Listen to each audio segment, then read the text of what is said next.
L'Espagne se dirige vers une nouvelle élection. Elle aura lieu le 10 novembre prochain. Ce sera la 4e en 4 ans. Après 2 jours de consultation avec le roi Felipe, aucun consensus ne s'est dégagé pour appuyer un nouveau Premier ministre, quel qu'il soit, afin de former un gouvernement. Le Premier ministre par intérim, Pedro Sánchez, a blâmé 2 partis pour l'impasse dans laquelle le pays se trouve. Il n'y a pas de majorité au Parlement pour garantir un gouvernement. Le pays doit donc organiser une nouvelle élection le 10 novembre.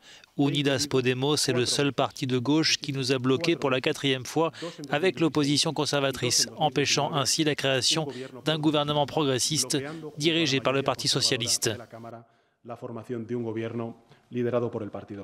Les entretiens entre le roi Felipe et les dirigeants des partis représentés au Parlement ont montré que le socialiste Sánchez, bien qu'il ait remporté les élections d'avril, ne pouvait mener à bien son mandat. La coalition de gauche Unidas Podemos, partenaire naturel des socialistes, a rejeté tout arrangement sans participation formelle au futur gouvernement.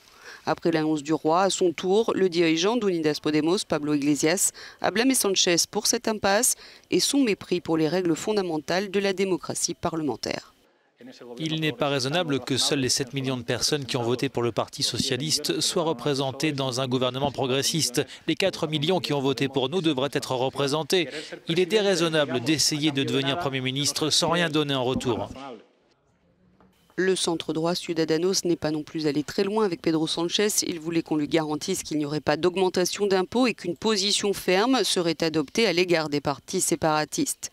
Le refus de donner des assurances claires a fait perdre à Pedro Sánchez la chance de former un gouvernement.